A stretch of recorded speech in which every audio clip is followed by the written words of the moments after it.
Hello, and welcome back to the Mind-Body-God Connection.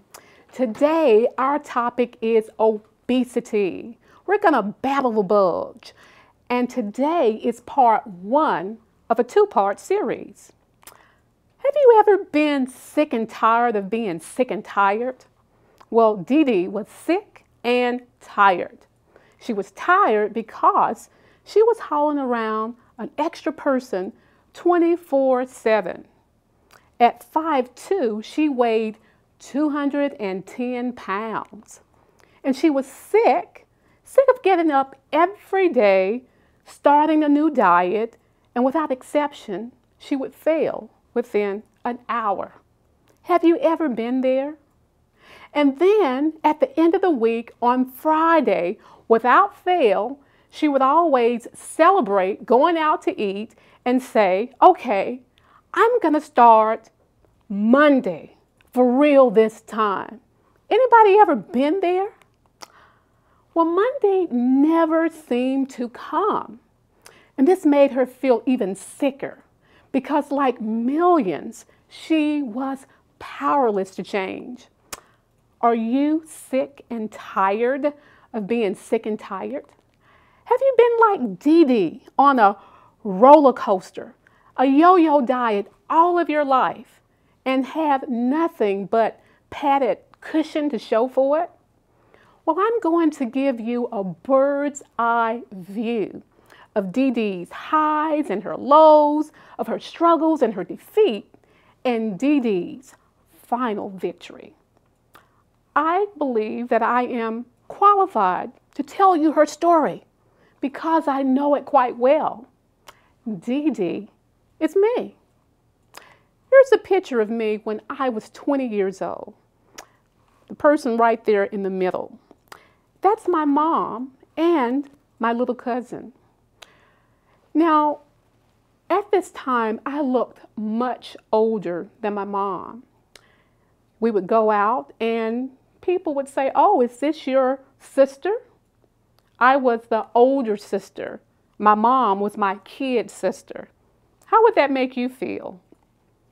Well, praise the Lord, I got the victory.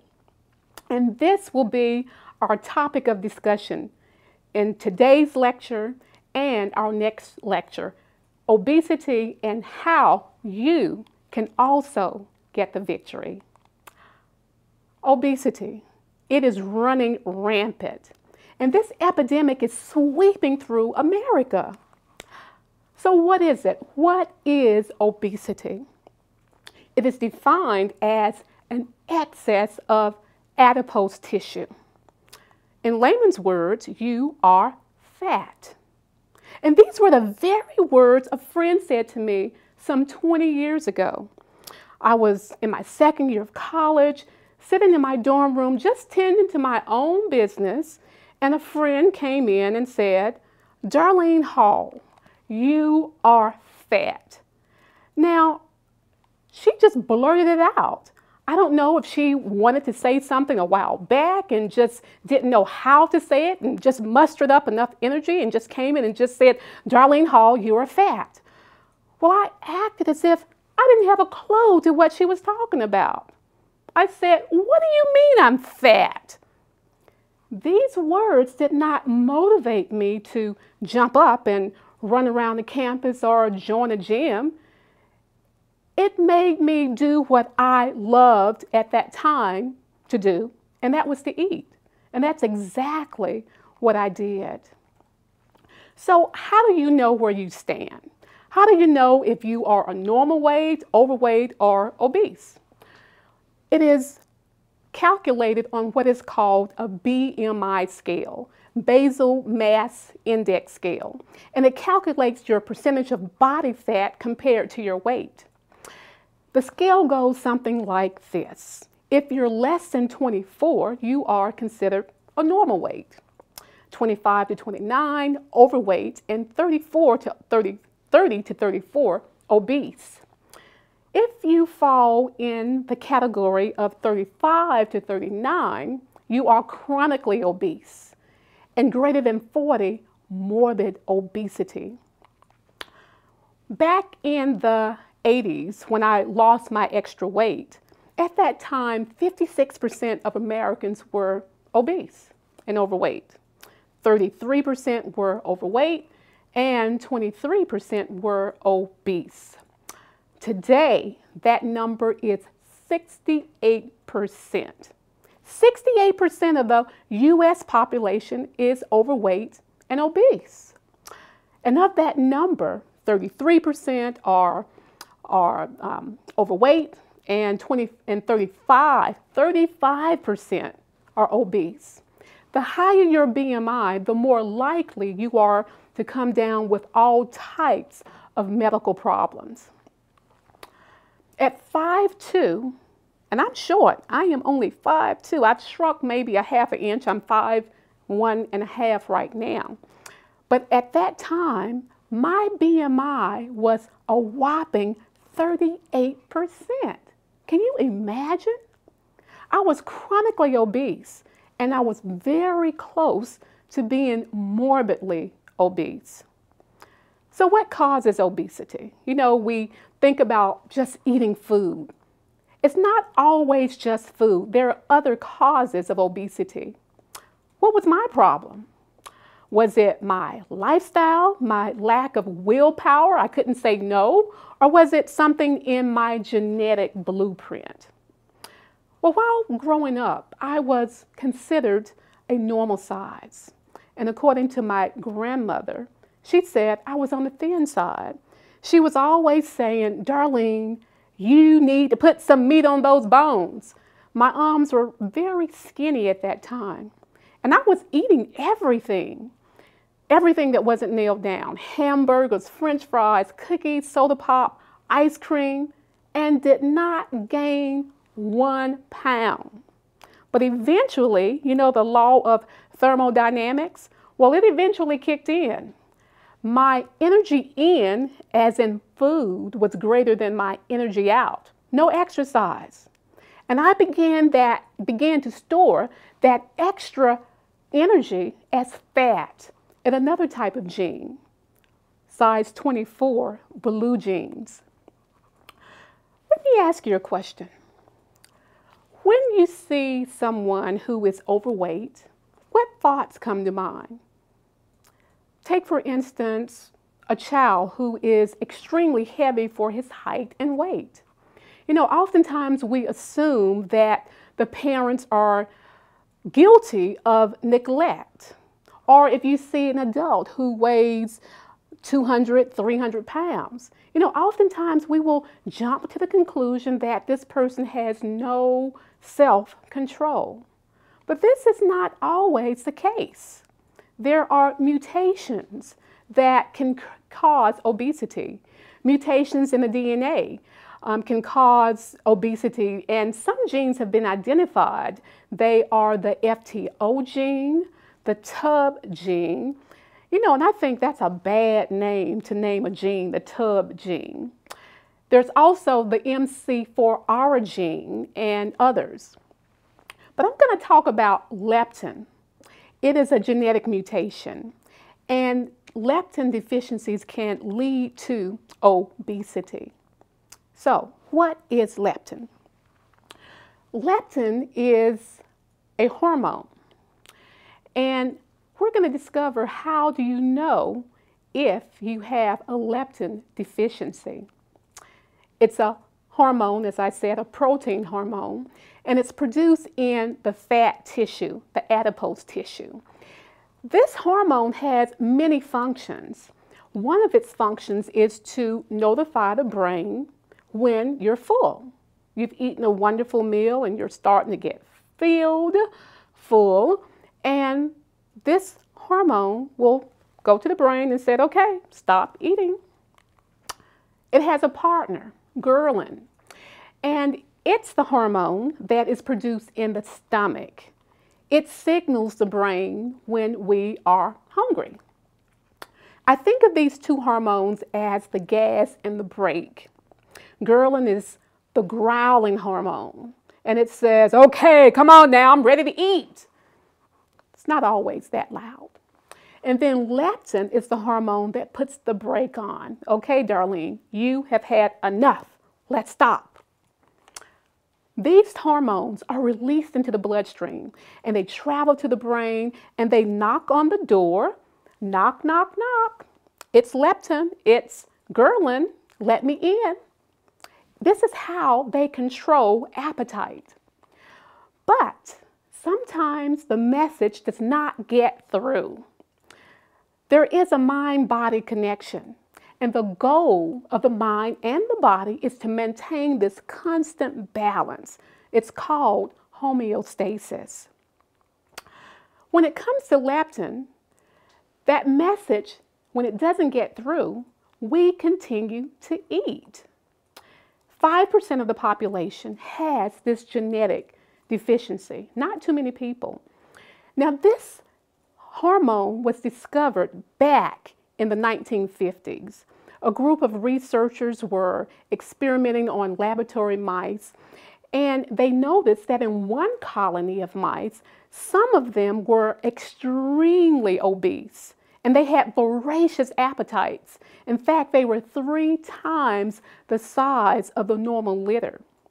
Well, at this time, the name leptin was not known, but they observed this unusual phenomenon.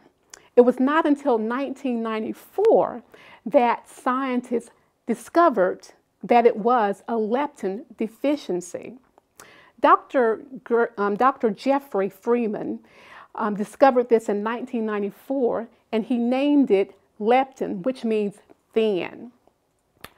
Well, let me tell you what happened during that time. As you know, there was an obesity epidemic. And biotech companies, these pharmaceutical companies, you know, they wanted to race to find out if they could find that right drug to help with the obesity epidemic. So many of these companies threw their hats into the ring.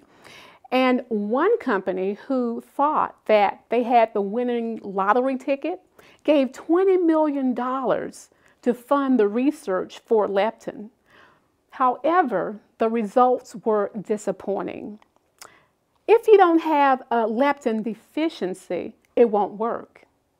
However, in cases that there are deficiency, it works wonderfully. Here's a little boy.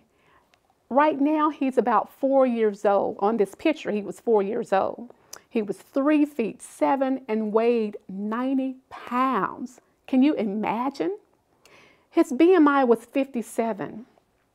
Now, when he was born, he was a normal size. But in infancy, he just started to put on that weight. And so they gave him leptin injections. And his weight, as you can see, normalized over several years. So what was my problem? I didn't have a leptin problem. I can't blame it on a mutated gene. And when I look back at my long, hard battle with obesity, and even now, as I maintain a healthy weight, I'm reminded of the scripture in Romans. Remember the Apostle Paul, his famous words, "I do not understand what I do. For what I want to do, I do not. But what I hate, that I do." Have you ever hated doing something that you know is bad for you, but you do it anyway? This sounds like insanity, but we continue to do it. Why was I eating? What was eating me? I had an addiction. I was addicted to food. Currently, there are 20 million Americans that have food addictions. And I remember when mine started. I was 11 years old, and relatives came to visit from Florida. Every year they would come to Florida, and my aunt loved to cook. Well, she baked her famous pound cake. Pound cake is my favorite. And I remember asking her, "Aunt Margaret, may I please have a piece of pound cake?" Well, this cake was just sitting on the dining room table. And every time I walked by, the rich aroma would just waft through the air. Well, she said, okay, you can have a little piece. What happened after that time surely tells me that my addiction began way back. My addiction started at a much earlier age. This cake that was supposed to be for the entire family was reduced to half its size. And I tried to cover it up. You know, she baked these huge pound cakes. And after that initial slice that she gave me, I went back and I cut a little piece and I would push it together. And then a few minutes later, I would go back and take a little piece and push it together. I was an addict. I could not stop. And at that time, I didn't realize that I had an eating disorder. It is known as obsessive compulsive overeating. And just like alcoholics and drug addicts, we cannot stop. We look at them and we say, you know, this is not really good for you. I really think you need to stop now. And it was back in the 80s when Nancy Reagan coined this slogan, just say no, because of the rampant drug use. But it's not that simple. We cannot say no. There are strong biological and psychological factors that come into play. And they are so strong that you would be willing to sell your soul for your drug of choice. Drugs, alcohol, and even food. Just like the scripture in Romans, we do the things that we don't want to do. And we tell ourselves, okay, I'm going to have it right now. This is the last time. And we're sincere, but we fail again and again and again. And with each failure, there's a sense of frustration, you're guilty, you feel shame, hopelessness, and this just triggers that next binge. The reason we fail, not only at dieting, but with other addictive behaviors, has its roots in physical, mental, and chemical interactions. In lectures back, we talked about the brain. Remember those structures, the amygdala, the frontal lobe, and our neurotransmitters? They come into play. There is a mind-body connection. The amygdala is the site of emotions. It's a little gland that's the size of an almond and it's down at the base of the brain. The frontal lobe is here, our thinker, our will, judgment, reasoning power. Smell comes from the olfactory lobe. And then there is the occipital lobe, vision. Neurotransmitters, dopamine, serotonin. All of these come into play not only with eating disorders, but with other addictive behaviors.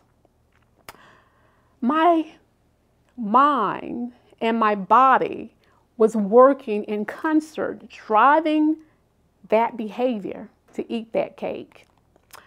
So this experience is a perfect example of how this happens. Okay. The cake was perched on the dining room table. It had eye appeal. It was the most beautiful cake that I had ever seen in my life, so I thought. The smell was intoxicating. Its rich aromas just wafted through the air.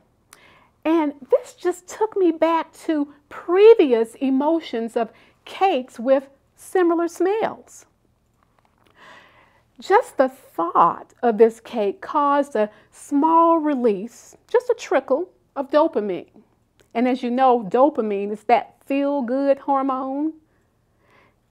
By the time all of these factors came into play, my emotions were so high that the only thing I could see, I could think, was about that cake. My brain, the frontal lobe, and the amygdala, the emotions, The amygdala was calling the shots, and the frontal lobe had completely shut down. The sight, the smell, the trickle of dopamine, it caused me to throw all caution to the wind. It's not that we don't care, because we do, but the brain has been hijacked, and rational thinking cannot occur. So why? Why did I eat myself up to 210 pounds? What was the driving force behind my behavior? There were many causes, and this is a topic that I will discuss in a future lecture. It was not what I was eating, but it was what was eating me. It was a symptom of a much larger problem. Now, during those bouts of binging, I was in a catch-22. My pain caused me to eat, and my eating caused me pain. I remember suddenly one day after a binge that had gone on for over a week, every fiber of my being cried out just like the Apostle Paul. And I said, "Oh, wretched man that I am, woman, who will deliver me from this body of death?" I cried out to God because I was trapped. I was in bondage, enchained in emotions and behaviors that were leading to death. And I saw no way out. And this led me down many dangerous paths, including bulimia. You name that diet, I have been on it. Every diet from A to Z. And every diet promised sure results, and I fell for them all. I was always looking for that silver bullet. I remember my dismal disappointment with prescription drugs. I was 22 at the time. And up to that time, I had been taking over-the-counter drug pills, over-the-counter pills. But my doctor, after pleading and begging him to give me something to control my weight, he gave me a prescription. I was about to have in my hand what I called the real deal. And I was just so excited. I was about to have that magic pill that was going to take away all of my weight problems. My imagination was going wild. It was getting the best of me because I started to just feel lighter, just knowing that I was going to have this prescription. I thought it was going to revolutionize my life. Early that morning, I got up and I followed my doctor's instructions. I took the first pill on time. And amazingly, something interesting happened. My mood improved. I felt a sense of purpose. I walked with a pep in my step. In fact, my whole outlook on life had radically changed within hours. I felt that there was nothing that I could not do. My mind was sharp, it was focused, and everything took on new meaning. But more obvious than anything else was my energy level. I was on a frenzy. I was cooking, cleaning, washing. I was wired. And everything was done super fast with super zeal, and it was super clean. By the end of that day, I felt as if I had just taken a full bottle of No-Dos and had drunk 18 cups of coffee. I lost some weight, but I lost a lot of sleep, and it was not worth it. As you will see in our next lecture, sleep deprivation is a cause for weight gain. And not only that, sleep deprivation is the cause of psychosis. Yes, I had a legal prescription for a drug, but it was speed, and I was about to lose my mind. It was not worth the trip. Many of us are dying to be thin, but we're going about it the wrong way. Remember fen-phen back in the 80s? That drug was so dangerous. It had so many side effects. And people are now suffering from heart conditions because of that, at the time, miracle drug. In our quest to be thin, we are taking many dangerous shortcuts. Now, we want to lose weight.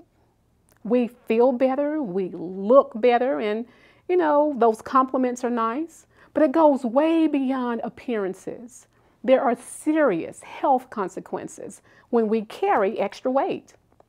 Obesity leads to a cluster of other diseases known as metabolic syndrome. This syndrome can lead to heart disease, type 2 diabetes, and stroke, among other problems.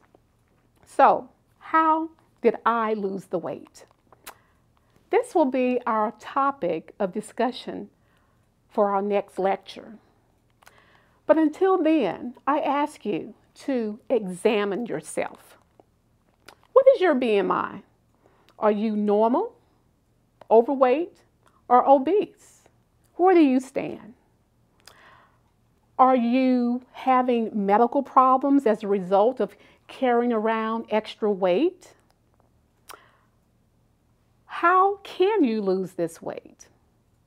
Well, I want you to stay tuned for our next presentation, because I believe that if you follow the plan that I chose, which is God's plan, it will work for you. You don't have to struggle with obesity. God has given us a sure plan, and it works every time. Until next time, I want you to remember that it is in Him, the Creator God, we live, we move, and we have our entire being. Thank you, and I look forward to seeing you in our next presentation. Is there a connection between what we think and how we feel? Does the mind talk to the body and the body to the mind? Does this communication affect our spiritual walk? In her new book, Mind, Body, God Connection, Darlene D. Hall explores the links between the mind and the body and its development of disease. Mind, Body, God Connection is available at Barnes & Noble, on Amazon.com, and Christian bookstores nationwide. Mind, Body, God Connection by Darlene D. Hall.